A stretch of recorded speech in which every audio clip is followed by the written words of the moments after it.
اعوذ باللہ من الشیطان الرجیم بسم اللہ الرحمن الرحیم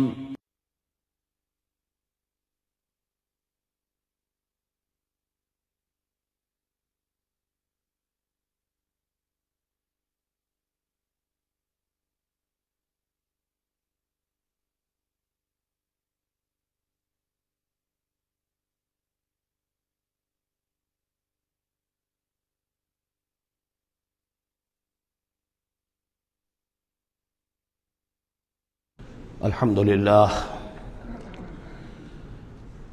للہ وکفی والصلاة والسلام علی عباده الذین اصطفى خصوصا علی افضلهم وخاتم النبیین محمد الامین وعلی آلہ وصحبہ اجمعین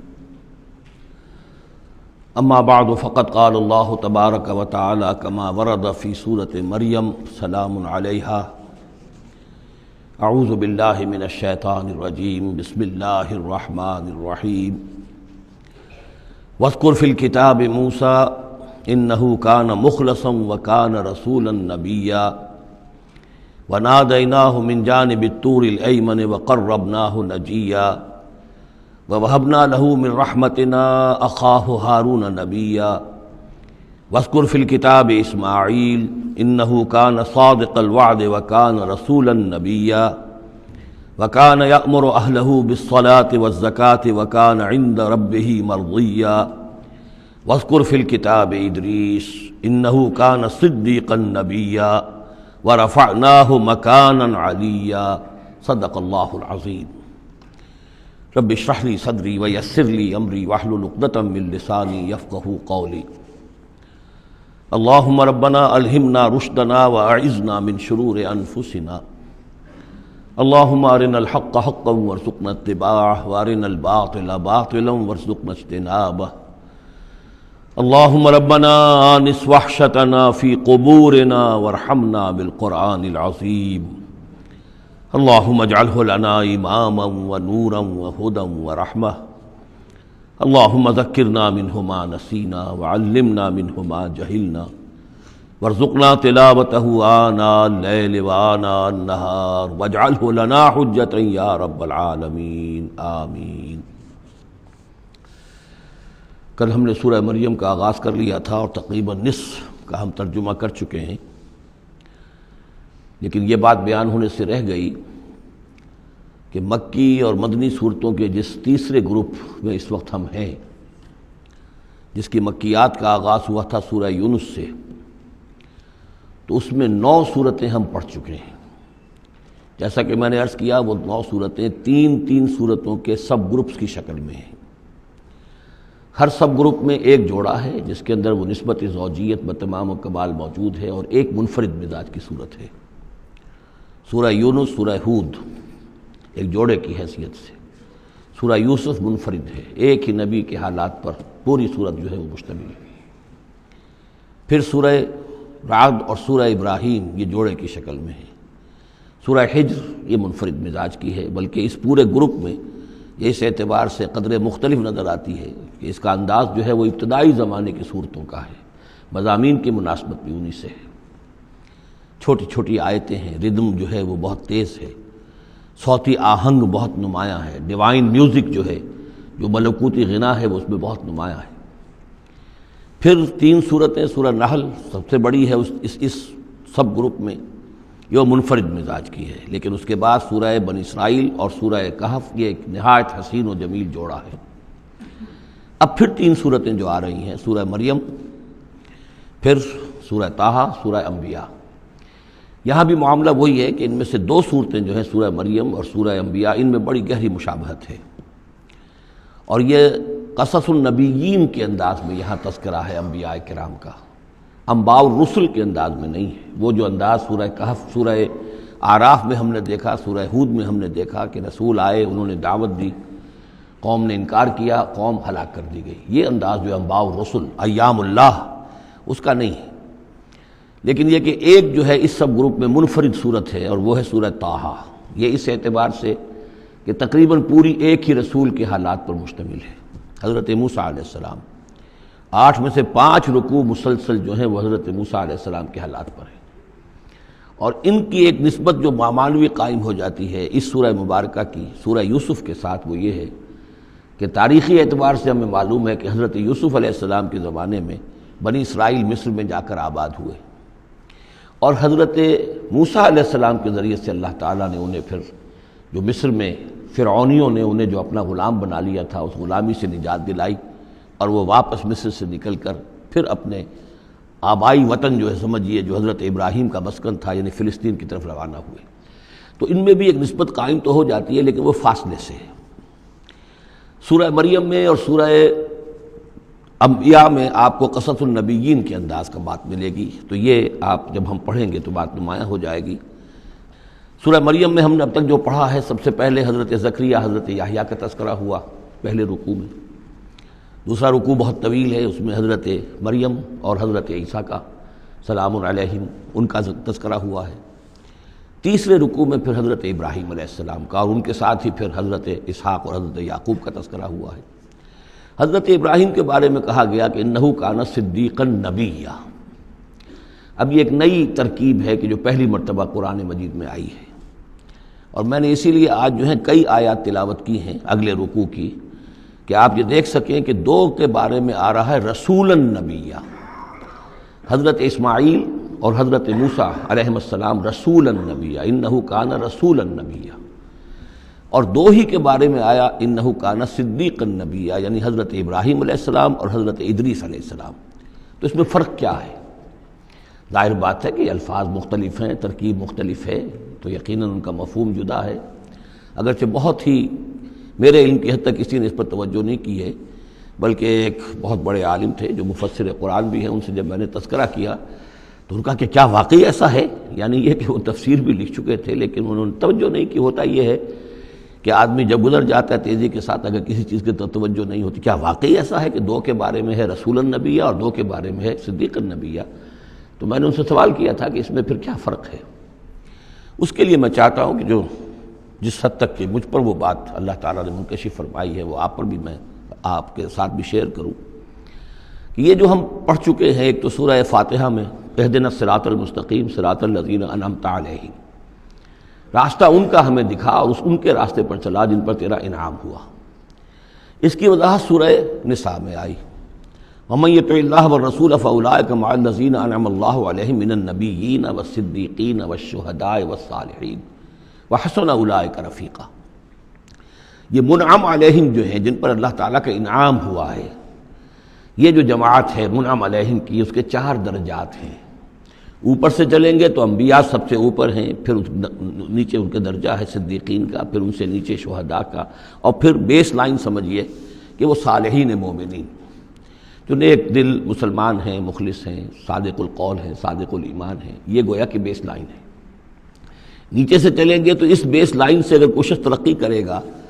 تو پھر درجہ اس کے لیے کیا ہے؟ شہادت کا ہے، اس کے اوپر ایک درجہ صدیقیت کا ہے، اور یہ آخری درجہ ہے، اس لیے کہ اس سے آگے نبوت کا جو درجہ ہے وہ اکتسابی نہیں ہے، وہ تو وہبی ہے، اور وہ دروازہ بھی اب بند ہو چکا، وہ ہمیشہ کے لیے وہ آؤٹ آف باؤنڈز ہے اب نوع انسانی کے لیے، وہ نبوت کا دروازہ بند ہو چکا۔ اس صدیقین اور شہداء کے درمیان کیا فرق ہوتا ہے، اس کو اب سمجھ لینا چاہیے، اور اس کو جدید سائیکالوجی کی 2 اصطلاحات کے حوالے سے آپ بڑی آسانی سے سمجھ سکیں گے۔ اللہ تعالیٰ نے عام طور پر انسانوں کو 2 مختلف مزاجوں پر بنایا ہے، ایکسٹروورٹس، انٹروورٹس۔ کچھ لوگ ہوتے ہیں کہ جو باہر کی دنیا سے انہیں زیادہ دلچسپی ہوتی ہے، کچھ کھیل کود میں، سیر میں، باغ، یہ وہ، باہر کی دنیا سے ملنا جلنا، لوگوں سے ملیں گے، وہ پبلک میں ہوں گے، مجلس میں ہوں گے تو زیادہ چہکیں گے، زیادہ خوش ہوں گے۔ کچھ لوگ برعکس مزاج کے ہوتے ہیں، وہ درومبی قسم کے لوگ ہوتے ہیں، انٹروورٹس۔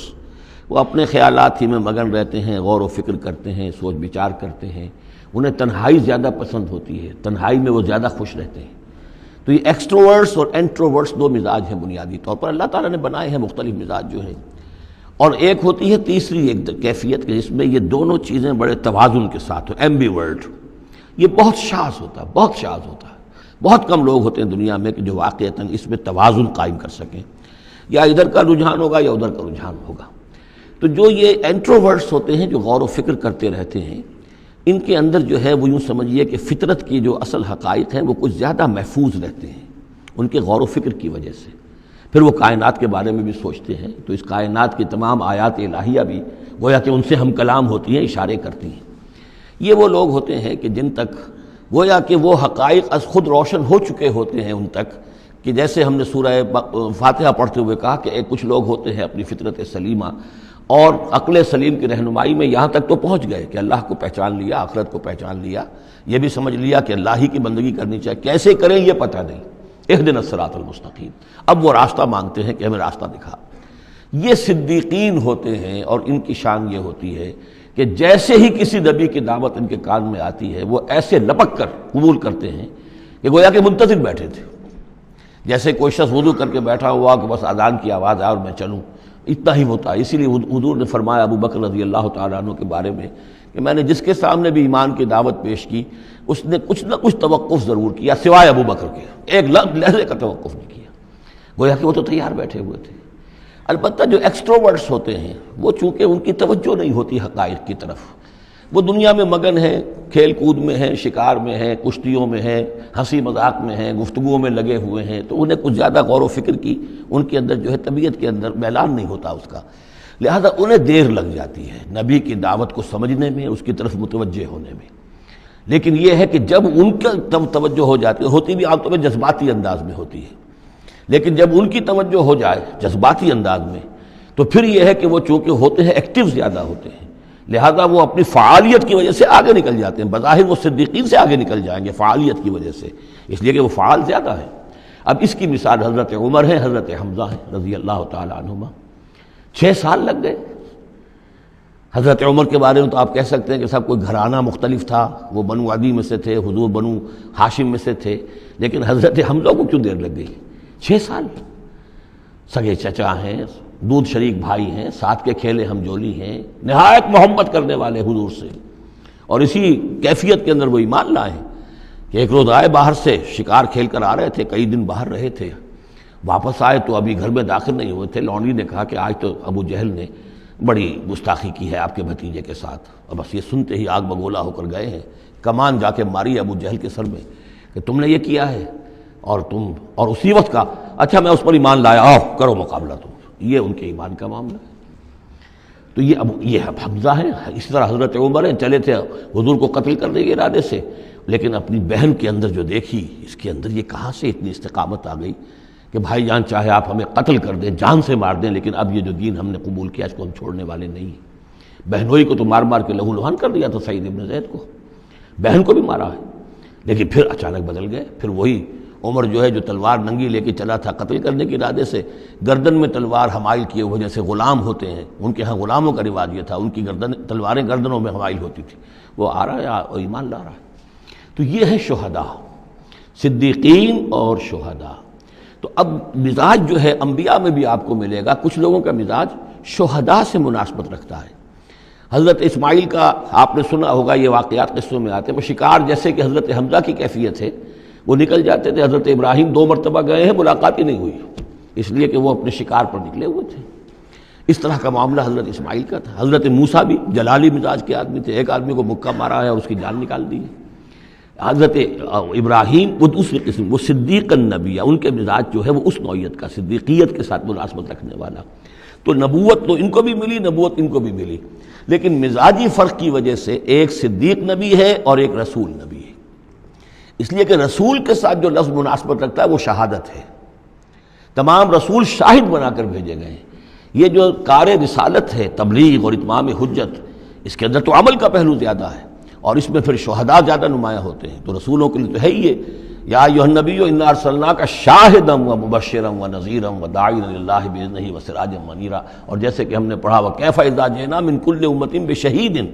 تو رسولوں کے ساتھ مناسبت لفظ کی جو ہے وہ شہادت کی ہے۔ تو گویا کہ شہداء کا مزاج رکھنے والے جو نبی ملے وہ رسول النبی ہیں، اور صدیقیت کا مزاج رکھنے والے جن کو نبوت مل گئی وہ صدیق نبی ہیں۔ تو حضرت ابراہیم انہ کان صدیقا نبیا، وہ تو ہم پڑھ چکے تھے، اب آگے چلیے۔ ابھی اس موضوع پر مزید گفتگو سورہ حدید میں چل کر ہوگی۔ اولئک ھم الصدیقون والشہداء عند ربہم، اس کے جو دوسرے رکوع کے آخر میں یہ آیت آئی ہے، تو وہاں جا کر انشاءاللہ اس کے سلسلے میں مزید کچھ گفتگو ہوگی۔ وَاذْكُرْ فِي الْكِتَابِ موسیٰ، اور کتاب میں تذکرہ کیجئے موسیٰ کا، اِنَّهُ كَانَ مُخْلَصًا، یقیناً ہم نے اسے خاص اپنا بنا لیا تھا۔ اس کی تفصیل آگے آ جائے گی سورہ طٰہٰ کے اندر۔ وَكَانَ رَسُولًا نَبِيًّا، اور وہ رسول نبی تھے۔ وَنَادَيْنَاهُ مِن جَانِبِ الطُّورِ الْأَيْمَنِ، اور ہم نے اس کو پکارا، اس سے بات کی، اس کو بلایا طور پہاڑ کے داہنی جانب سے۔ وَقَرَّبْنَاهُ نَجِيًّا، اسے قریب ہم نے بلایا سرگوشی کے لیے۔ وَوَهَبْنَا لَهُ مِن رَحْمَتِنَا أَخَاهُ هَارُونَ نَبِيًّا، اور ہم نے اسے اپنی رحمت سے اس کو یہ مقام بھی عطا کیا کہ اس کے بھائی ہارون کو بھی نبوت عطا کر دی، چونکہ یہ درخواست کی تھی حضرت موسیٰ علیہ السلام نے، وہ اگلی صورت میں آ جائے گا۔ وَاذْكُرْ فِي الْكِتَابِ اسماعیل، اور ذرا تذکرہ کیجئے کتاب میں اسماعیل کا بھی، اِنَّهُ كَانَ صَادِقَ الْوَعْدِ، یقیناً وہ بڑے وعدے کے سچے تھے۔ اور خاص طور پر اشارہ ہو رہا ہے اتنا بڑا وعدہ جو حضرت ابراہیم سے اپنے والد سے انہوں نے کیا تھا کہ یا ابت افعل ما تؤمر ستجدنی انشاءاللہ صابرا،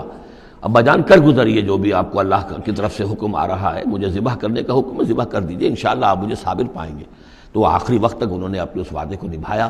اور گردن جو ہے رکھ دی کہ چلائیے چھری۔ صادق الوعد وکان رسول النبی، اور وہ بھی مزاجی اعتبار سے جو میں نے عرض کیا ہے، حضرت حمزہ چونکہ ویسے بھی نسل میں حضرت اسماعیل کی نسل میں سے ہیں، تو اگر آپ دیکھیں گے تو بہت ہی ان کے درمیان شخصیت کی مشابہت نظر آئے گی۔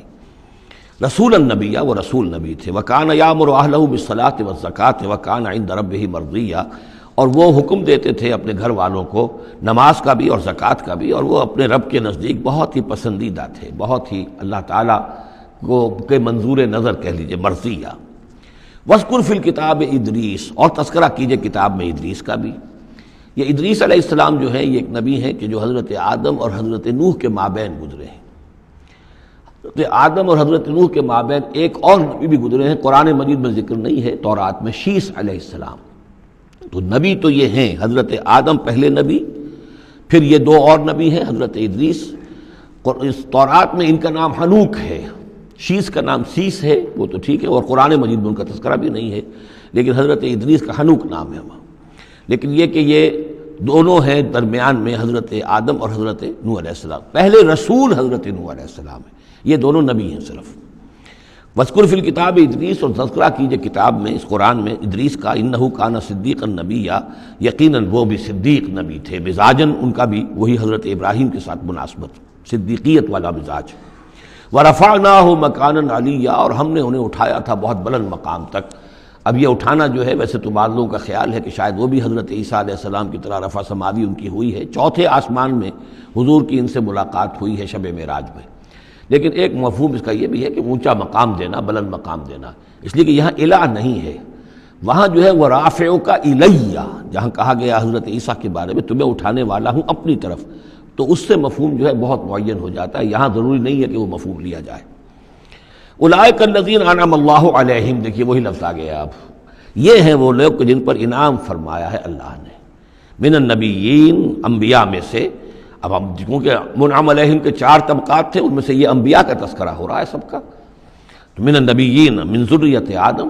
اولاد آدم میں سے، وممن حملنا مع نوح، اور پھر بعد ان میں سے ان کی نسل میں سے ہیں جنہیں ہم نے نوح کے ساتھ اس کشتی میں سوار کرایا، ومن ذریۃ ابراہیم، اور پھر ذریت ابراہیم میں سے ہیں، ان کی اولاد سے، و اسرائیل، اور حضرت یعقوب کی نسل سے ہیں، وممن ہدینا واجتبینا، اور جنہیں کہ ہم نے ہدایت دی اور جنہیں ہم نے چن لیا، پسند کر لیا۔ اذا تتلی علیہم آیات الرحمن، ان کی کیفیت یہ ہوتی تھی کہ جب رحمان کی آیات ان کو پڑھ کر سنائی جاتی تھیں، خروا سجدا و بکیا، تو وہ گر پڑتے تھے اللہ کی جناب میں سجدہ کرتے ہوئے، روتے ہوئے۔ فخلف من بعدہم خلف، پھر ان کی جگہ پر بعد میں آ گئے، ان کے جانشین ہوئے، ان کے وارث ہوئے ایسے ناخلف لوگ۔ یہ خلف کا لفظ جب آتا ہے لام کے جزم کے ساتھ، تو ناخلف یعنی ایسے لوگ کہ جو اپنے اسلاف کے کردار اور ان کی بزرگی جو ہے اس کو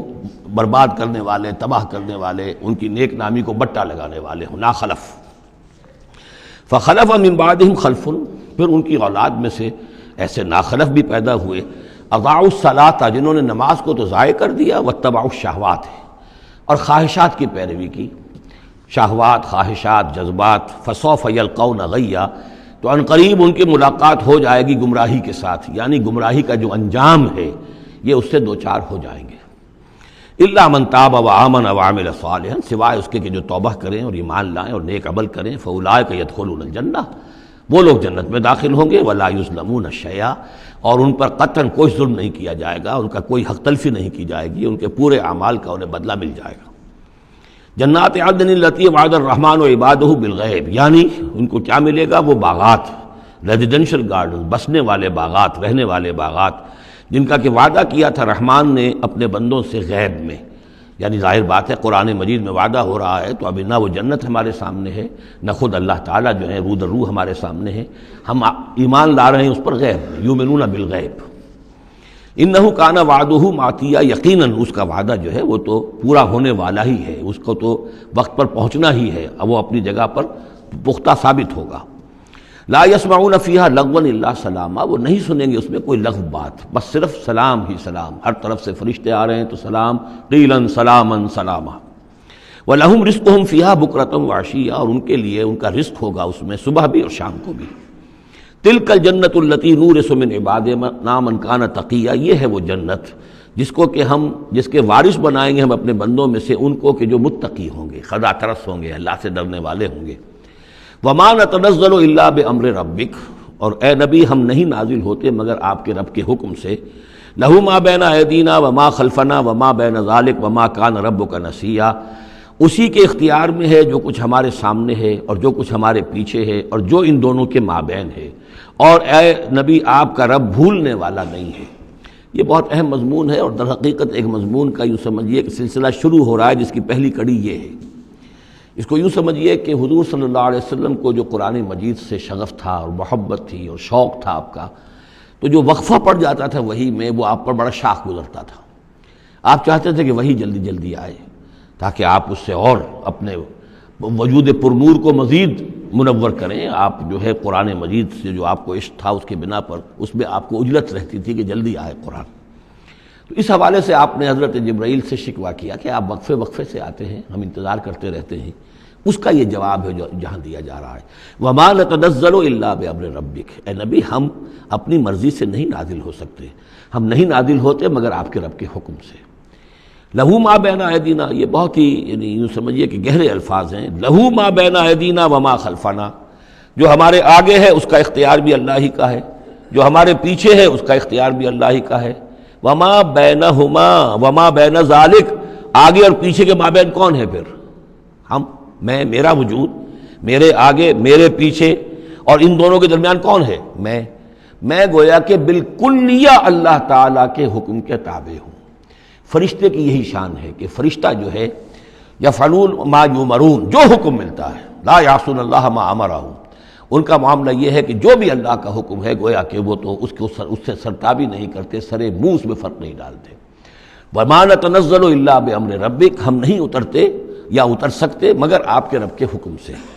جب اسی کی مصلحت اور اسی کی مشیت ہوتی ہے وہ وحی دے کر ہمیں بھیجتا ہے۔ لہو ما بین ایدینا وما خلفنا وما بین ذالک وما کان ربک نسیا، اور اے نبی یہ جو کچھ تاخیر ہو جاتی ہے کسی بھول کی وجہ سے نہیں ہے کہ اللہ کو کوئی نسیان لائق ہو گیا ہے تو تھوڑی دیر کے لیے توجہ کہیں اور ہو گئی ہے، معاذ اللہ،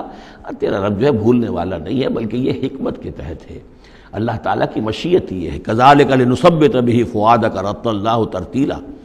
وہ جو ہم پڑھ چکے سورہ بنی اسرائیل میں بھی، وقرآنا فرقناہ لتقرأہ علی الناس علی مکث ونزلناہ تنزیلا، یہ ہماری حکمت ہے کہ ذرا وقفے وقفے سے آپ یہ قرآن لوگوں کو پڑھ کر سنائیں۔ رب السماوات والارض، وہ رب ہے آسمانوں کا اور زمین کا، وما بینہما، اور جو ان دونوں کے مابین ہے، فاعبدہ، پس اسی کی بندگی اور پرستش کیجیے، واصطبر علیہ لعبادتہ، اور اس کی عبادت کے اوپر پوری طرح جمے رہیے، صبر کیجیے۔ ہل تعلم لہ سمیہ، تو کیا تم جانتے ہو کہ اس کی سی شان کا کوئی اور ہستی ہے؟ ظاہر بات ہے جو شان اللہ کی ہے اس کی سی شان رکھنے والی کوئی اور ہستی کائنات میں موجود نہیں۔ وَيَقُولُ الْإِنسَانُ وَإِذَا مَا مِتُّ لَسَوْفَ أُخْرَجُ حَيًّا، اور یہ انسان کہتا ہے حیران ہو کر، کیا میں جب مر جاؤں گا تو پھر مجھے زندہ کر کے اٹھا لیا جائے گا؟ یعنی یہ وہ لوگ ان میں سے کہ جو بعث بعد الموت کے منکر تھے۔ میں نے بارہا آپ کو بتایا کہ اکثر و بیشتر تو وہ مانتے تھے، لیکن وہ کہتے تھے کہ وہاں ہمیں چھڑانے والے ہیں، ہمارے شفعاء ہیں، ہؤلاء شفعاؤنا عند اللہ، تو بعث بعد الموت کے وہ منکر نہیں تھے، لیکن ایک طبقہ ان میں ایسے لوگوں کا بھی تھا، اب یہ ان کی بات ہو رہی ہے۔ وَيَقُولُ الْإِنسَانُ وَإِذَا مَا مِتُّ لَسَوْفَ أُخْرَجُ حَيًّا، کہ جب میں مر جاؤں گا پھر مجھے دوبارہ اٹھا لیا جائے گا اور نکال دیا جائے گا۔ اولا یذکر الانسان، تو کیا اس انسان کو یہ یاد نہیں ہے، انا خلقناہ من قبل ولم یک شیئا، کہ وہ کچھ بھی نہیں تھا اور ہم نے اسے پیدا کیا ہے، تو کیا مشکل ہے ہمارے لیے دوبارہ اس کو پیدا کر دینا؟ کیا تھا وہ پہلے، اس کی کیا حقیقت تھی؟ یعنی جہاں سے ہم اپنے آپ کو جانتے ہیں وہ بھی ظاہر بات ہے کہ ایک نطفہ ایک ہے، اس سے ہمارا آغاز ہوا، یہ تو سبھی جانتے ہیں نا۔ تو اس سے اللہ تعالیٰ نے اگر انسان بنا دیا ہے تو کیا اللہ تعالیٰ دوبارہ تمہیں پیدا نہیں کر سکتا؟ فَوَرَبِّكَ، تو قسم ہے تیرے رب کی، لَنَحْشُرَنَّهُمْ وَالشَّيَاطِينَ، ہم جمع کریں گے ان سب کو بھی اور تمام شیطانوں کو، ثُمَّ لَنُحْضِرَنَّهُمْ حَوْلَ جَهَنَّمَ جِثِيًّا، اور پھر ہم سب کو جمع کر لیں گے جہنم کے گرد کہ یہ اپنے گھٹنوں کے بل گرے ہوئے ہوں گے۔ ثم لننزعن من كل شيعة أيهم أشد على الرحمن عتيا، پھر ہم ہر گروہ میں سے، ہر قوم میں سے پھر نکالیں گے کون ہیں وہ جو سب سے زیادہ اکڑنے والے تھے رحمان کے مقابلے میں۔ بلاؤ ادھر سے ابو جہل کو اور بلاؤ ادھر سے عقبہ ابن ابی معیط کو، ہر گروہ میں سے جو سب سے زیادہ اللہ کا کی اس کے ساتھ گستاخی کرنے والا اور سب سے زیادہ تکبر کرنے والا تھا، پھر اس کو آگے نکال کر نمایاں کیا جائے گا۔ ثم لنحن اعلم بالذین هم اولی بها صلیہ، پھر ہم خوب جانتے ہیں ان لوگوں کو کہ جو بہت زیادہ قابل ہوں گے اور سب سے پہلے داخل ہونے والے ہوں گے اس جہنم کے اندر۔ وَإِن مِّنكُمْ إِلَّا وَارِدُهَا كَانَ عَلَىٰ رَبِّكَ حَتْمًا مَّقْضِيًّا، اور تم میں سے کوئی بھی نہیں ہے مگر یہ کہ اسے ایک مرتبہ جہنم پر آنا ہوگا، یہ فیصلہ ہے تیرے رب کا حتمی، طے شدہ، حتماً مقضیہ۔ اس کا جو مفہوم سمجھا گیا ہے میں اسے اتفاق کرتا ہوں کہ اصل میں وہ پل صراط جس کا تذکرہ جو ہے آئے گا سورہ حدید میں بھی اور پھر سورہ تحریم میں بھی، جس کو ہم پل صراط کہہ دیتے ہیں، الصراط ہے وہ، یہی صراط مستقیم جس پر ہم چل رہے ہیں، یہ عالم برزخ کے اندر جا کر اور قیامت کے دن جو ہے یہی پل صراط بن جائے گا اور یہ جہنم کے اوپر ہوگا، گویا کہ اس پر سے گزر کر لوگ داخل ہوں گے جنت کے اندر، تاکہ مشاہدہ کر لیں کہ اللہ تعالیٰ نے کس چیز سے ہمیں بچایا ہے۔ اور وہاں پر جو جہنمی ہیں وہ ٹھوکریں کھا کھا کر اس میں گرتے جائیں گے چونکہ ان کے پاس روشنی نہیں ہوگی۔ یہ مضمون جو ہے کھل کر آئے گا سورہ حدید میں اور سورہ تحریم میں۔ تو یہ فرمایا کہ آنا تو ہر ایک کو پڑے گا، ہر انسان کا گزر اس پر ہوگا، تاکہ اور اس میں یہ کہ یقیناً جو بچا لیے جائیں گے ان کے دل میں کس قدر اللہ تعالیٰ کی اس رحمت کا اور مغفرت کی قدر کتنی ہوگی کہ اللہ نے ہمیں کس انجام سے بچایا ہے۔ وَإِن مِّنكُمْ إِلَّا وَارِدُهَا كَانَ عَلَىٰ رَبِّكَ حَتْمًا مَّقْضِيًّا ثُمَّ نُنَجِّي الَّذِينَ اتَّقَوْا، پھر وہاں سے ہم نجات دے دیں گے، بچا کر لے جائیں گے ان لوگوں کو جنہوں نے کہ تقویٰ کی روش اختیار کی تھی دنیا میں، وَنَذَرُ الظَّالِمِينَ فِيهَا جِثِيًّا، اور چھوڑ دیں گے ظالموں کو اسی میں پڑے ہوئے، وہ وہاں پر پڑے جائیں گے، گرتے جائیں گے اور اہل ایمان اور اہل تقویٰ نکل جائیں گے۔ وَإِذَا تُتْلَىٰ عَلَيْهِمْ آيَاتُنَا بَيِّنَاتٍ، اور جب انہیں ہماری روشن آیات پڑھ کر سنائی جاتی ہیں، قَالَ الَّذِينَ كَفَرُوا لِلَّذِينَ آمَنُوا، تو کہتے ہیں یہ کافر لوگ اہل ایمان سے، اَيُّ الْفَرِيقَيْنِ خَيْرٌ مَّقَامًا وَأَحْسَنُ نَدِيًّا، دونوں جماعتوں میں سے، دونوں گروہوں میں سے کن کے مکان و مقام بہتر ہیں اور کن کی مجلسیں بہت اچھی ہیں۔ یعنی اے مسلمانوں دیکھو، تم اور تمہارے رسول محمد صلی اللہ علیہ وسلم اور ان کے گرد جو لوگ بیٹھے ہوتے ہیں، نہ ان کے پاس دنیاوی دولت ہے، نہ حیثیت ہے، نہ وجاہت ہے، ایک ہم ہیں۔ دیکھو ذرا ابو جہل کی مجلس جا کے دیکھو کتنی آباد ہے، بڑے بڑے چودھری لوگ آ کر اس کے پاس بیٹھتے ہیں۔ ذرا کہیں جا کر ولید بن مغیرہ کی چوپال دیکھو، اس کی چوپال جو ہے اس کی کیا شان ہے۔ تو یہ وہی بات جو کہ ہم سورہ کہف میں پڑھائے ہیں، جو دو افراد کے مابین مکالمہ ہوا تھا کہ اس نے کہا تھا کہ میرے پاس مال زیادہ، انا اکثر منک مالا واعز نفرا، اسی طرح انہوں نے کہا کہ ای الفریقین خیر مقاما واحسن ندیا، کہ دو گروہ دیکھ لو تمہارے سامنے ہیں، ایک معلوم ہوتا ہے کہ مفلس ہیں، کلاش ہیں، غلام لوگ ہیں، ان کے ساتھ بیٹھے ہوئے ہیں، بلال بیٹھا ہوا ہے، وہاں وہ ابو فقی بیٹھا ہوا ہے، یہ جو عمار ہے اور یہ فلاں ہے اور یہ یاسر ہیں، یہ لوگ ہیں۔ ادھر جا کر دیکھو وہ کتنی سج دھج کے ساتھ، شان و شوکت کے ساتھ ان کی محفلیں ہیں، کیا کچھ ساز و سامان ہے، کیسے قالین بچھے ہوئے ہیں۔ ای الفریقین خیر مقاما واحسن ندیا وکم اہلکنا قبلہم من قرن، اور ہم نے ان سے پہلے کتنی ہی قوموں کو ہلاک کیا ہے، ہم احسن و اساسا وریا، وہ ان سے بھی کہیں بڑھ کر تھے اپنے اساس البیت، اساس جس کو ہم اساسہ کہتے ہیں، ساز و سامان میں اور نام و نمود میں، شان و شوکت میں، ریا، ان کی شان و شوکت ان سے بھی کہیں بڑھ کر تھی، اور وہ ہلاک ہوئے۔ قوم عاد اور قوم سمود یہ سب کا، اور قوم شعیب۔ قل من کان فی الضلالۃ فلیمدد لہ الرحمن مدا، اے نبی ان سے کہہ دیجئے جو شخص بھی ضلالت میں، گمراہی میں ہے، تو اللہ کا یہ طریقہ ہے، قاعدہ ہے کہ اللہ تعالیٰ اسے پھر اور ڈھیل دیتا ہے، رسی دراز کرتا ہے، اس کو اور نعمتیں دے دیتا ہے۔ حتیٰ اذا رأوا ما یوعدون، یہاں تک کہ جب اچانک وہ وقت آ جائے گا کہ جس کے ان کو دھمکی دی جا رہی ہے، اما العذاب و اما الساعہ، یا تو دنیا میں عذاب آ جائے، عذاب ہلاکت، عذاب استحصال، یا قیامت، فسیعلمون، تب وہ جان لیں گے، من ہوا شر مکانا واضعف جندا، کہ کون ہے جو اپنے مقام اور مرتبے کے اعتبار سے بدتر ہے، اور کون ہے کہ جو لشکر اور اپنے لاؤ لشکر کے اعتبار سے کمزور تر ہے۔ اس وقت پتہ چلے گا کہ محمد زیادہ طاقتور تھے صلی اللہ علیہ وسلم، یا ابو جہل زیادہ طاقتور تھا۔ آخرت میں جا کر حقیقت کھل جائے گی۔ اس وقت تو یہ ایک سراب ہے، نظر آ رہا ہے، ایک ڈرامہ ہے، کھیل ہو رہا ہے، حقیقت جو ہوگی وہ منکشف ہو جائے گی اس دن۔ وَيَزِيدُ اللَّهُ الَّذِينَ اهْتَدَوْا هُدًى، اور اللہ تعالیٰ ان لوگوں کی ہدایت میں اضافہ کرتا ہے جو ہدایت کی راہ اختیار کرے۔ اللہ بڑھاتا ہے ان لوگوں کو ہدایت میں کہ جنہوں نے ہدایت اختیار کی۔ والباقیات الصالحات خیر عند ربک ثوابا وخیر مردا، اور یقیناً نیک باقی رہنے والے تو وہ نیک عمل ہے۔ یہ مال و دولت باقی رہنے والا نہیں ہے، یہ تو یہیں کی شے یہیں رہ جائے گی۔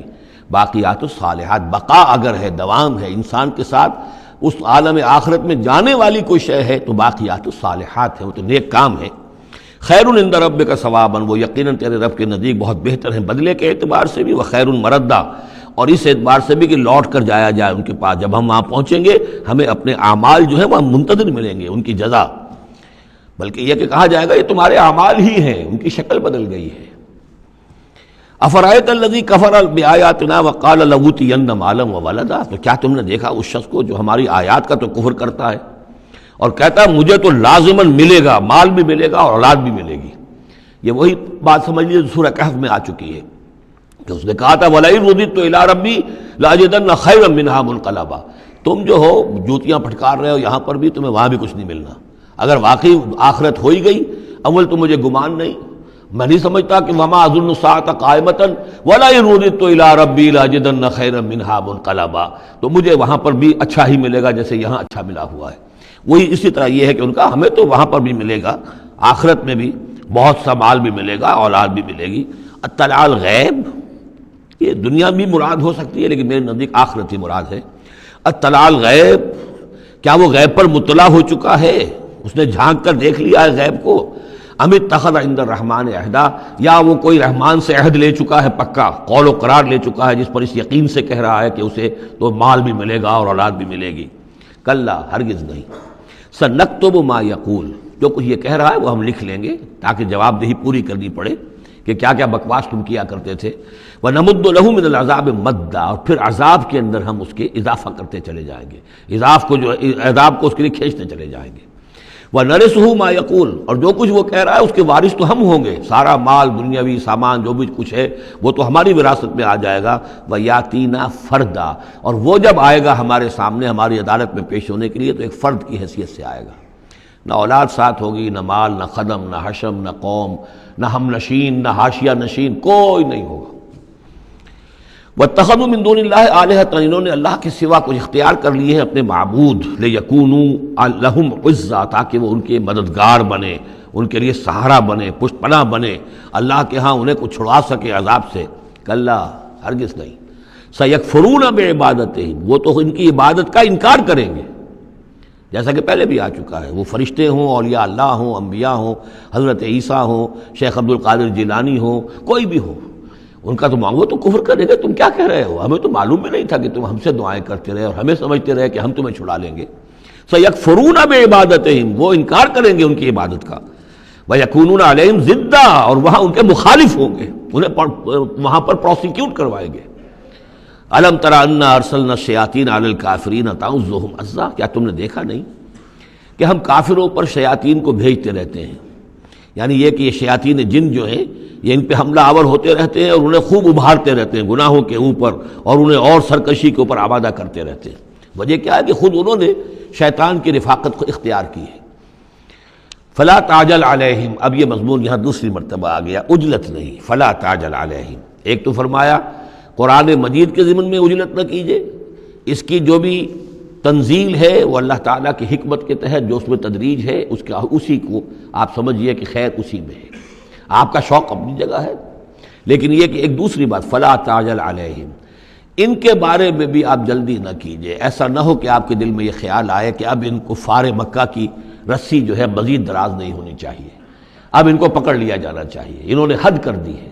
جس طریقے سے کہ حضور کو زج کیے ہوئے تھے وہ ہم دیکھتے چلے آ رہے ہیں سورہ انعام سے، لیکن اے نبی جلدی نہ کیجیے۔ فلا تعجل علیہم، ان کی مخالفت، علی یہاں پر آ رہا ہے، فلا تعجل علیہم انما نعد لہم عدا، ہم ان کی پوری گنتی کر رہے ہیں، ایک ایک عمل ان کا لکھا جا رہا ہے، ہر چیز کا ان کو جواب دہی کرنی ہوگی، ہر چیز کی ان کو سزا مل جائے گی، لیکن یہ کہ ہمارے ہر کام کے اندر جو بھی فطری تدریج ہے، اس کی جو توقیت ہے، اس کا جو نظام ہم نے بنا رکھا ہے، وہ اسی کے مطابق ہوگا۔ یوم نحشر المتقین الی الرحمن وفدا، یاد کرو جس دن کہ ہم جمع کریں گے اہل تقویٰ کو، وہ رحمان کی طرف آئیں گے مہمانوں کی صورت میں، جیسے مہمانوں کا استقبال ہوتا ہے،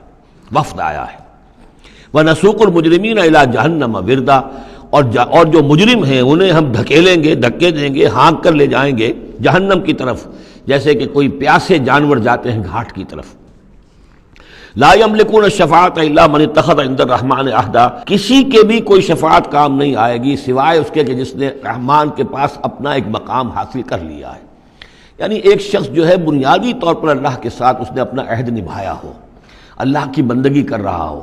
کوئی خطائیں ہو گئی ہیں، کوئی غلطیاں ہو گئی ہیں، جیسے کوئی پھسل جاتا ہے، کوئی کمزور بھی ہوتا ہے انسان، ایسے لوگوں کے لیے تو شفاعت مفید ہو سکتی ہے، لیکن جو سرے سے اس عہد کی خلاف ورزی کر رہے ہوں، جو بجائے مشرق کے ان کا رخی مغرب کی طرف ہو، بجائے کعبے کے ان کا رخی جو ہے کسی اور شے کی طرف ہو، تو ظاہر بات ہے کہ ان کے لیے شفاعت نہیں ہے۔ وَقَالُوا اتَّخَذَ الرَّحْمَنُ وَلَدًا، اور انہوں نے ایک اور عقیدہ گھڑ لیا ہے کہ رحمان نے اپنے لیے اولاد اختیار کی ہے۔ لَقَدْ جِئْتُمْ شَيْئًا إِدًّا، دیکھو تم نے یہ بہت بڑی بھاری بات کہی ہے، یہ بہت بڑی گستاخی ہے اللہ کی جناب میں، اور کتنی بھاری گستاخی ہے ذرا نوٹ کیجئے الفاظ، تکاد السماوات یتفطرن منہ، قریب ہے کہ آسمان پھٹ پڑے تمہاری اس گستاخی پر،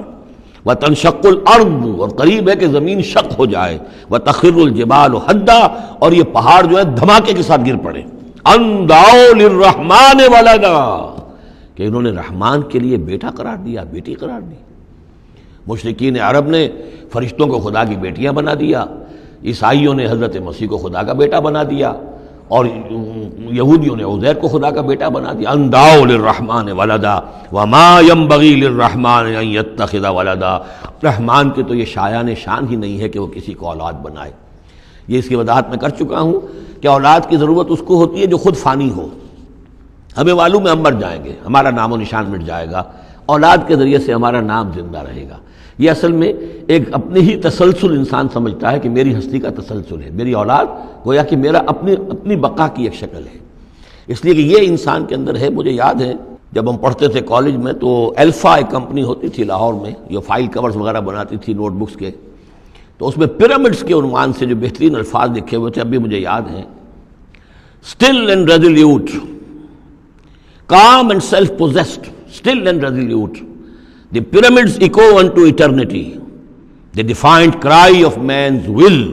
to survive and conquer the storms of time. کہ یہ جو ان لوگوں نے فرائضہ نے اتنے بڑے بڑے پیرامڈز بنا دی، کائے کے لیے بنا دیے؟ تاکہ ہمارا نام رہے، ہم تو نہیں ہوں گے، نام رہے گا۔ تو گویا کہ انسان کے اندر ایک خواہش ہے بقا کی، وہ اپنا دوام چاہتا ہے۔ یہ اسے پتا ہے کہ میری ذاتی طور پر تو میرا دوام ہے،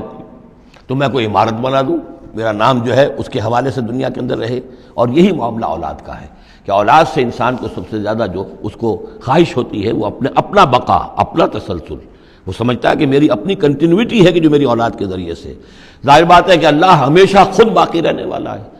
تو اس کے شایان شان ہی نہیں ہے کہ وہ کسی کو اپنی اولاد بنائے، اسے کوئی ضرورت ہی نہیں ہے۔ تو تمہارے لیے ہے معاملہ کہ تم فانی ہو، لہذا تمہیں ضرورت ہے کہ کوئی تمہارا نام لیوا باقی رہے۔ وما ينبغي للرحمن ان يتخذ ولدا ان كل من في السماوات والارض الا آتي الرحمن عبدا،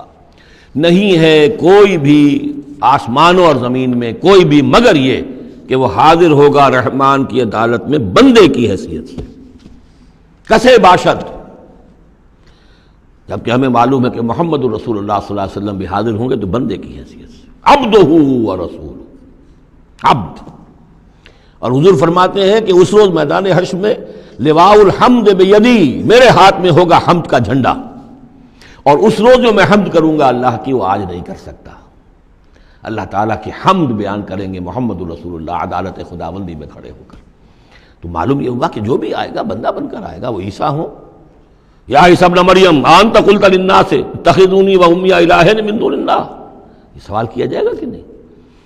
تو فرمایا کہ ان کل من فی السماوات والارض، یقیناً کوئی نہیں ہے آسمانوں اور زمین میں، الا آت الرحمن عبدا، مگر وہ رحمان کی خدمت میں آئے گا، حاضر ہوگا بندے کی حیثیت سے۔ لقد احصاہم، اس نے ان سب کی گنتی کی ہوئی ہے، ان کا پورا احاطہ کیا ہوا ہے، کوئی چھپ نہیں رہے گا، کہیں بچ کر نہیں رہ جائے گا۔ وعدہم عدا، اور ہم نے پوری گنتی رکھی ہوئی ہے۔ وکلہم آتی ہے یوم القیامت فردا، اور قیامت کے دن یہ سب کے سب آئیں گے تو ایک فرد کی حیثیت سے، انڈیویجول کیپیسٹی میں محاسبہ ہوگا۔ نہ ماں باپ ساتھ ہوں گے کوئی شفاعت کرنے کے لیے، کوئی گڑ گڑانے کے لیے، نہ اولاد ہوگی، نہ شوہر کے ساتھ جوری ہوگی، نہ جورو کے ساتھ شوہر ہوگا، کچھ نہیں۔ ہر ایک شخص نفسی نفسی، اپنی جان۔ وکلہم آتی ہے یوم القیامت فردا، میری جو کتاب ہے سابقہ اور موجودہ مسلمان امتوں کا ماضی، حال اور مستقبل، اس میں ایک چیپٹر ہے قرآن کا قانون عذاب، کہ عذاب جو قوموں کے اوپر آتا ہے وہ دنیا میں آتا ہے، آخرت کا عذاب جو ہے وہ افراد کے لیے، محاسبہ اجتماعی جو ہوتا ہے وہ اللہ کا دنیا میں ہوتا ہے، لیکن آخرت کا حساب وہ جو ہے محاسبہ انفرادی ہے۔ ان الذین آمنوا وعملوا الصالحات سیجعل لهم الرحمن ودا، یقیناً جو لوگ ایمان لائے اور جنہوں نے نیک عمل کیا، ان قریب رحمان ان کے لیے محبت پیدا کر دے گا، یعنی لوگوں کے دلوں میں محبت ڈال دے گا۔ یہی ابو بکر ہوں گے جن کا نام کس تعظیم سے لوگ لیا کریں گے، کس محبت سے لیا کریں گے۔ یہی بلال ہوں گے جن کی جو تعظیم ہوگی، جن کی کتنی محبت کی جائے گی۔ ابھی ذرا وقت ہے، کٹھن ہے۔ سیجعل لهم الرحمن ودا، حدیث میں بھی آتا ہے کہ اللہ تعالیٰ جو ہے اپنے کسی بندے سے محبت کرتا ہے تو پہلے فرشتوں کو، جبرائیل سے کہا جاتا ہے کہ میں اپنے اس بندے سے محبت کرتا ہوں، اعلان کر دو۔ وہ فرشتوں میں اعلان کرتے ہیں، ان کے دل میں اس کی محبت ڈال دی جاتی ہے، پھر وہ عام دنیا میں اور لوگوں کے اندر اس کی ایک محبت ڈال دی جاتی ہے۔ فَإِنَّمَا يَسَّرْنَاهُ بِلِسَانِكَ، یہ آیت بڑی اہم ہے۔ تو ہم نے اس قرآن کو یسرنا ہو، اس کو قرآن کو آسان کر دیا ہے، بلسان کا، آپ کی زبان پر یا آپ کی زبان کے ساتھ، یعنی عربی زبان میں۔ یہ بہت آسان ہے، بہت ہی ستھری زبان ہے، سادہ زبان ہے، جس کو ہم کہتے ہیں کہ سہل ممتنع، اس کے اندر ثقالت نہیں ہے، بوجھل پن کا نہیں ہے، بہت بھاری بھرکم الفاظ کہیں کہیں شاذ آئے ہیں، ورنہ عام طور پر قرآن مجید جو بڑی سلیس زبان میں ہے۔ انما یسرناہ لسانک، بلسانک لتبشر بہ المتقین، تاکہ آپ بشارت دیں اس کے ذریعے سے متقیوں کو، وتنذر بہ قوما لدا، اور اس کے ذریعے سے انذار فرمائے۔ یعنی آپ کی دعوت کا مرکز و محور اور آپ کا آلہ جو ہے، آلہ دعوت، آلہ انقلاب، وہ قرآن مجید ہے۔ انذار کیجئے قرآن کے ذریعے، تبشیر کیجئے قرآن کے ذریعے، تذکیر کیجئے قرآن کے ذریعے۔ فذکر بالقرآن من یخاف وعید، تذکیر ہو، وعظ ہو قرآن کے ذریعے۔ یا ایھا الناس قد جاءتکم موعظۃ من ربکم، اس سے بڑا وعظ اور کوئی نہیں۔ تزکیہ نفس و قرآن کے ذریعے سے، شفاء لما فی الصدور یہ ہے، سورہ یونس میں بھی آ چکا، سورہ بنی اسرائیل میں بھی آ چکا۔ وَنُنَزِّلُ مِنَ الْقُرْآنِ مَا هُوَ شِفَاءٌ وَرَحْمَةٌ لِّلْمُؤْمِنِينَ، تو قرآن مجید ہی در حقیقت دعوت اور تربیت کا اور تعلیم کا گویا کہ اس کا محور ہے، مرکز و محور۔ فَإِنَّمَا يَسَّرْنَاهُ بِلِسَانِكَ لِتُبَشِّرَ بِهِ الْمُتَّقِينَ وَتُنذِرَ بِهِ قَوْمًا لُدًّا وَكَمْ أَهْلَكْنَا قَبْلَهُم مِّن قَرْنٍ، اور ان سے پہلے ہم نے کتنی ہی قوموں کو ہلاک کیا۔ هَلْ تُحِسُّ مِنْهُم مِّنْ أَحَدٍ، ان میں سے کسی کی کوئی آہٹ تمہیں نظر آتی ہے؟ کہیں کوئی باقی ہے نام و نشان؟ کہیں عاد کا کوئی نام و نشان باقی ہے؟ اور تسمع لهم رکزا، یا کہیں ان کی کوئی بھنک تمہارے کان میں آتی ہے؟ معلومات نسیم منسیہ، ختم ہو گئے۔ تو اسی طریقے سے یہ آج اکڑ رہے ہیں، ان کا حال بھی یہی ہو جائے گا۔ بسم اللہ الرحمن الرحیم۔ طٰہٰ، یہ پھر حروف مقطعات ہیں۔ ما انزلنا علیک القرآن لتشقی، ہم نے یہ قرآن آپ پر اس لیے نازل نہیں کیا کہ آپ مشقت میں پڑھیں، لیکن یہاں یہ کہ تشقیٰ جو ہے وہ نامرادی کے لیے بھی آتا ہے۔ یہ عربی زبان میں یہ جو بعض حروف ہیں، را با با، رب، لیکن یہ کہ را با وا یا جس سے ربا بنتا ہے، ان میں بہت قرب ہے۔ اس طرح شین قاف یا اور شین قاف قاف، شق، مشقت، تشقیٰ، یہ بھی معنی ہے اس کے، لیکن یہ کہ زیادہ میرے نزدیک راجح معنی یہ ہے، اے نبی ہم نے یہ قرآن اس لیے نہیں نکالا کہ آپ ناکام ہوں، یہ اصل میں حضور کے لیے بڑی خوشخبری ہے، کامیابی آپ کے قدم چومے گی۔ یہ قرآن قول فصل بن کر نازل ہوا ہے، آپ ناکام نہیں ہوں گے، آپ جو ہے پوری طریقے سے اپنے اس مشن کے اندر کامیاب ہوں گے۔ عام طور پہ ترجمہ یہ کیا گیا ہے کہ آپ مشقت میں نہ پڑیں، محنت میں نہ پڑیں، آپ کا کام پہنچا دینا ہے، باقی اب لوگ نہیں مان رہے ہیں تو اس کی وجہ سے آپ اپنے آپ کو اس صدمے سے ہلاک نہ کر دیجئے کہ لعلک باخع نفسک علی آثارہم ان لم یؤمنوا بہذا الحدیث اسفا الا یکونوا مؤمنین الا تذکرۃ لمن یخشی۔ یہ تو صرف یاد دہانی ہے ان لوگوں کے لیے جن میں کچھ خوف خدا ہے۔ تنزیلا ممن خلق الارض والسماوات العلی، اس کی تنزیل ہے اس ہستی کی طرف سے جس نے بنایا ہے، پیدا کیا ہے زمین کو بھی اور بلند آسمانوں کو۔ الرحمن، وہ رحمان ہے، علی العرش استویٰ، کہ جو عرش پر متمکن ہے۔ لہ ما فی السماوات و ما فی الارض و ما بینہما، اسی کا ہے، اسی کی ملکیت ہے جو کچھ کے آسمانوں میں ہے اور جو کچھ کے زمین میں ہے اور جو ان دونوں کے مابین ہے۔ وما تحت الثریٰ، اور جو زمین کے سب سے نچلے طبقے کے نیچے ہے۔ یہ سرا جو ہے گیلی زمین، اور گیلی زمین کے نیچے جو کیا ہے زمین کے اندر، وہ بھی سب اللہ کا ہے۔ وَإِن تَجْهَرْ بِالْقَوْلِ، اور اگر تم بلند آواز سے کوئی بات کرو دعا کرتے ہوئے اللہ تعالیٰ کے ساتھ یا کچھ اور مناجات کرتے ہو، فَإِنَّهُ يَعْلَمُ السِّرَّ وَأَخْفَى، بلند کرو گے تب بھی وہ تو سنتا ہے، لیکن وہ تو جانتا ہے سر کو بھی اخفا کو بھی، ہر چھپی ہوئی بات کو اور نہایت مخفی بات کو۔ اخفا جو ہے باب یوں سمجھیے کہ افعل التفصیل، سب سے چھپی ہوئی چیز اس کو جانتا ہے۔ اللہ لا الہ الا ہو، وہ اللہ ہے جس کے علاوہ کوئی معبود نہیں۔ لہ الاسماء الحسنی، تمام اچھے نام اسی کے ہیں۔ اب یہاں سے شروع ہو گیا حضرت موسیٰ علیہ السلام کا قصہ۔ وَهَلْ أَتَاكَ حَدِيثُ موسیٰ، اور کیا تم تک پہنچ چکی ہے موسیٰ کی خبر، موسیٰ کے حالات۔ اذ رأى نارا، جب وہ مدین سے واپس آ رہے تھے اپنی اہلیہ کے ساتھ تو انہوں نے دیکھا کہ کچھ آگ ہے۔ اذ رأى نارا، رات، اندھیری رات تھی، سردی کا موسم تھا، تو یہ کہ شاید راستہ بھی اس وقت کچھ گم سا ہو گیا تھا۔ دیکھا آگ ہے۔ رأى نارا فقال لأهله، انہوں نے کہا اپنے گھر والوں سے، امکثوا، آپ ذرا ٹھہریے یہاں پر انتظار کریں، انی آنست نارا، مجھے آگ نظر آئی ہے، لعلی آتیکم منہا بقبس، یہ بھی ہو سکتا ہے کہ میں وہاں سے کوئی چنگاری لے آؤں تاکہ یہاں ہم آگ روشن کر لیں تو سردی میں اس کو آگ کو تاپ بھی سکیں گے۔ او اجد علی النار ہدی، یا جو آگ کی جگہ پر میں پہنچوں تو وہاں سے مجھے رہنمائی بھی مل جائے کہ صحیح راستہ کون سا ہے، ہم کسی غلط راستے پر تو نہیں بھٹک آئے۔ فلما اتاہا، جب پہنچے اس آگ کے قریب، نودی یا موسیٰ، تو آواز آئی، ندا کی گئی، اے موسیٰ انی انا ربک، یہ جسے تم آگ سمجھ کر آئے ہو، اس آگ کے پردے میں تو خود میں ہوں، میں تیرا رب ہوں، انی انا ربک، میں تیرا پروردگار ہوں، فخلع نعلیک، اپنی جوتیاں اتار دو، انک بالوادی المقدس طویٰ، اس لیے کہ اس وقت تم ایک بڑے پاک وادی میں، مقدس میں، طویٰ میں ہو۔ وَأَنَا اخْتَرْتُکَ، اور میں نے تمہیں اختیار کر لیا ہے، پسند کر لیا ہے، چن لیا ہے، ایک بڑے مشن کے لیے تمہارا سلیکشن ہو گیا ہے۔ فَاسْتَمِعْ لِمَا یُوحَىٰ، تو اب ذرا توجہ سے سنو جو وحی تم پر کی جا رہی ہے۔ اننی انا اللہ لا الہ الا انا، یہ مقام اس اعتبار سے قرآن مجید میں بہت منفرد ہے کہ جو انانیت کبریٰ ہے، اللہ کی انانیت کبریٰ جس طرح ان الفاظ میں قرآن مجید میں ظاہر ہوئی ہے، میرے علم کی حد تک کوئی دوسرا مقام نہیں ہے۔ علامہ اقبال نے یہ الفاظ استعمال کیے نا کہ ایک تو ہماری انائے صغیر ہے، دی اسمال ایگو، میں، ایک ہے بڑی ego, the great I am, the infinite ego, وہ اللہ کی جو انا ہے، انائے کبیر، اس انائے کبیر کا جس طرح سے ظہور ہوا ہے قرآن مجید میں اس مقام پر اور کس جگہ نہیں۔ اننی انا اللہ لا الہ الا انا، یقیناً میں ہی ہوں، میں ہوں اللہ اور میرے سوا کوئی معبود نہیں، فاعبدنی، بس میری ہی بندگی کرو،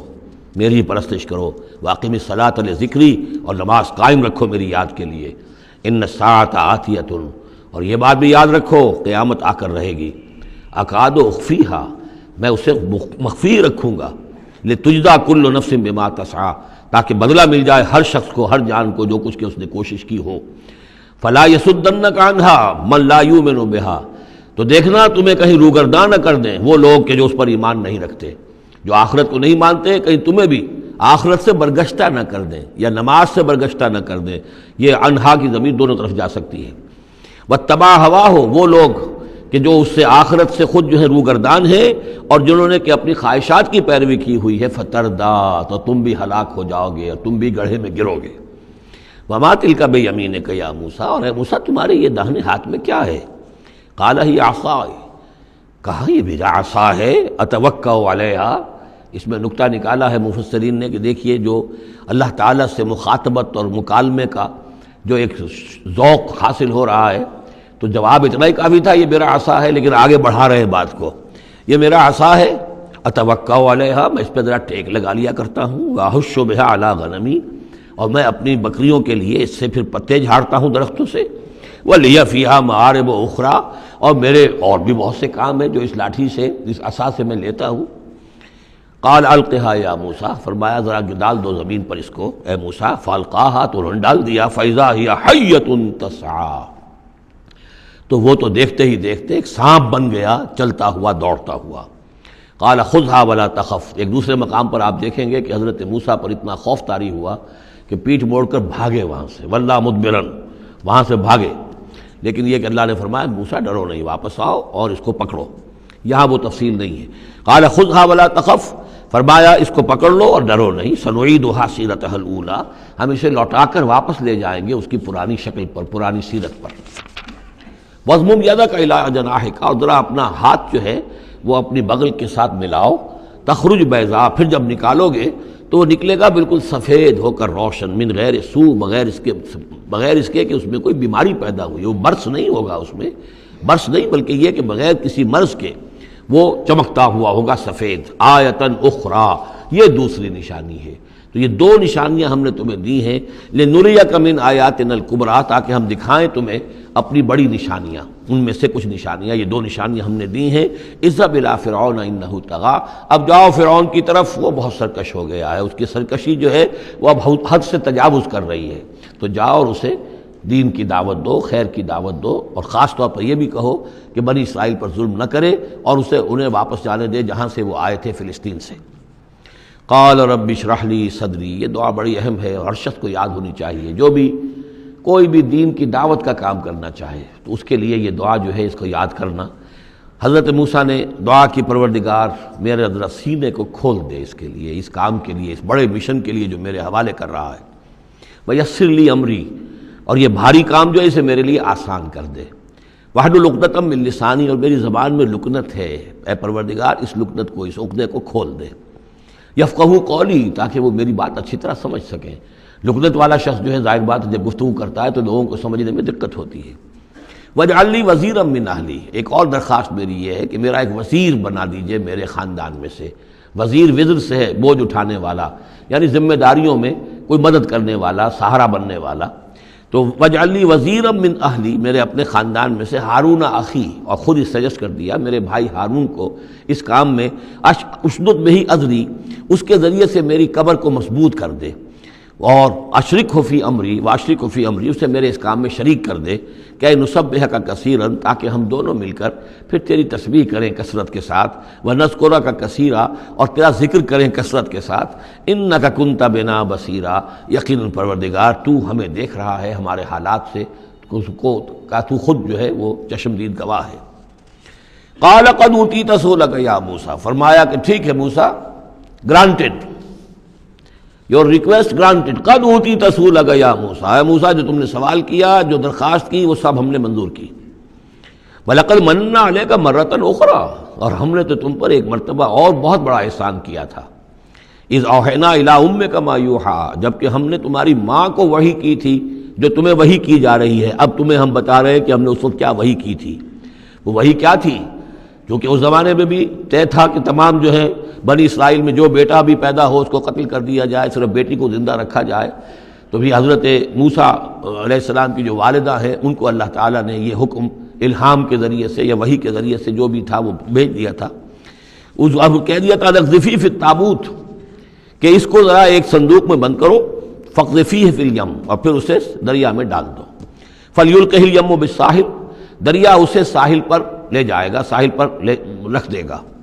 یاخذہ عدو لی و عدو لہ، اور پھر وہاں وہ شخص اس کو پکڑ لے گا، اس کو لے لے گا، اس صندوق کو، اور صندوق میں جو بچہ ہے اس کو، جو میرا بھی دشمن ہے اس کا بھی دشمن ہے، لیکن یہ کہ ہم بچائیں گے۔ اب اس سے آگے جو ہے حضرت موسیٰ کی والدہ سے کیا کہا، اس سے آگے اب خود اپنی بات شروع کر دی اللہ تعالیٰ نے. یہ اللہ قرآن کا یہ اسلوب ہے، پوری بات نہیں، باقی یہ کہ فل ان دی گیپس، باقی ساری گفتگو جو ہے وہ آپ خود جو ہے اس پورے سیاق و سباق سے سمجھ سکتے ہیں. وَأَلْقَيْتُ عَلَيْكَ مَحَبَّةً مِّنِّي، اور ہم نے اے موسیٰ تمہارے اوپر اپنی خاص ایک محبت کا پرتو ڈال دیا. بڑی موہنی صورت، بڑی موہنی صورت، دیکھتے ہی گرویدہ ہو جائیں. اب اللہ نے کہا محبتم منی، القیت علیک محبتم منی، یعنی یہ کہ وہ پورا نقشہ اب یہاں پر جو ہے کہ وہ ساحل میں وہ صندوق ڈال دیا گیا، وہ چلتا گیا، اور اس ساتھ ہی اس کی بہن سے، حضرت موسیٰ کی بڑی بہن تھی، ہمشیرہ تھی، کہہ دیا کہ ساحل کے ساتھ ساتھ تم جاتے بھی رہو، چلتی رہو، دیکھو کہاں جاتا ہے، یہ کیا ہوتا ہے. اور اس نے جا کے بتا بھی دیا کہ وہ محل میں پہنچ گیا ہے صندوق. وہ صندوق کھولا گیا، بچہ نکل آیا، اور اس وقت جو ہے وہ تو قتل کرنے پر تلا ہوا تھا فرعون، لیکن یہ کہ وہ حضرت آسیہ جو تھی بنی اسرائیل ہی میں سے اور بڑی نیک عورت تھی، اور وہ فرعون کے گھر میں تھی اس وقت، انہوں نے کہا کہ قرۃ لی ولک، یہ قرۃ عین لی ولک، یہ میری اور تمہاری لیے آنکھوں کی ٹھنڈک بنے گا، ہمیں اللہ نے اولاد نہیں دی، اسے قتل نہ کرو. اور ادھر اللہ تعالیٰ نے ایسا ان کے چہرے کے اوپر جو ہے وہ ایسے اثرات پیدا کر دیے تھے کہ دیکھتے ہی کوئی شخص جو ہے وہ بالکل ان کا گرویدہ ہو جائے. وَأَلْقَيْتُ عَلَيْكَ مَحَبَّةً مِّنِّي، میں نے خاص اپنی طرف سے تمہارے اوپر ایک اپنی محبت کا پرتو ڈالا. وَلِتُصْنِعَ عَلَىٰ عَيْنِي، اور یہ اس لیے کیا ہم نے تاکہ دشمن بھی جو تمہارے گرویدہ ہو جائیں اور پھر تمہاری پرورش ہو. تُصْنِعَ، تمہیں بنایا جائے، مصنع جس کو کہتے ہیں کارخانہ. اب وہ کارخانہ تربیت کا کارخانہ محل ہے. تُصْنَعَ عَلَىٰ عَيْنِي، ہماری نگاہوں کے سامنے تمہاری تربیت ہو. اس تمشی اختوں کا جب تمہاری بہن چلتی ہوئی وہاں تک پہنچ گئی، فَتَقُولُ هَلْ أَدُلُّكُمْ عَلَىٰ مَن يَكْفُلُهُ، ہوا یہ کہ اللہ تعالیٰ نے حضرت موسیٰ علیہ السلام کو حکم دے دیا تھا بچے کی حیثیت ہی سے کہ کسی بھی دائی کا اور دایا کا جو دودھ جو ہے وہ نہ پیے. اب انہوں نے بہت سی عورتیں بلائی کہ جن کا یہ دودھ پی سکے، تاکہ بچے کو پالنا آخر کیسے پلائے، لیکن یہ کہ وہ کسی کا دودھ پی نہیں رہا ہے. تو وہ بہن جو اب کھڑی ہوئی دیکھ رہی تھی، اس نے کہا هل ادلکم علی من یکفلہ، کیا میں تمہیں بتاؤں ایک خاندان ہے ایسا کہ جو کفالت کرے گا تمہارے لیے، اس بچے کی پرورش کرے گا. نتیجہ کیا ہوا کہ پھر وہ ماں آئی اور ماں کا دودھ پیا، اور ماں کی گود میں اللہ نے پھر پہنچا دیا حضرت موسیٰ علیہ السلام کو. فرجعناک الی امک، تو ہم نے لوٹا دیا تمہیں اے موسیٰ تمہارے ماں کی طرف، کہ تقر عینھا ولا تحزن، تاکہ اس کی آنکھ ٹھنڈی رہے اور وہ غم نہ کھائے. اللہ تعالیٰ کو تو اپنے بندوں کے احساسات و جذبات کا اس حد تک پاس ہے کہ پھر اس کی گود جو ہے اس کے اندر اپنا اس کا بچہ پہنچا دیا گیا. فرجعناک الی امک کہ تقر عینھا ولا تحزن، تاکہ اس کی آنکھ ٹھنڈی رہے اور وہ حزن میں مبتلا نہ ہو. وقتلت نفسا، اور اے موسیٰ پھر جب تم جوان ہوئے تو تمہارے ہاتھوں ایک جان قتل ہو گئی تھی، تم نے ایک قبطی کو قتل کر دیا تھا. فنجیناک من الغم، تو ہم نے تمہیں اس غم سے نجات دی. وفتناک فتونا، اور پھر تمہیں بہت سے امتحانات میں سے گزارا، بہت سی آزمائشوں میں سے گزارا، بہت سی بھٹیوں میں سے گزارا. فلبثت سنین فی اہل مدین، یہ سورہ قصص میں آئے گی ساری تفصیل، جس کو یہاں پر 2-3 آیتوں میں بیان کیا گیا ہے، اس کی تفصیل سورہ قصص میں.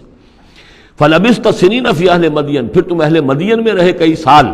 ثم جئت علی قدری یا موسیٰ، پھر اے موسیٰ جو یہاں آئے ہو تو یوں نہ سمجھو کہ اچانک آ گئے ہو، یہ تمہیں تقدیر لے کر آئی ہے،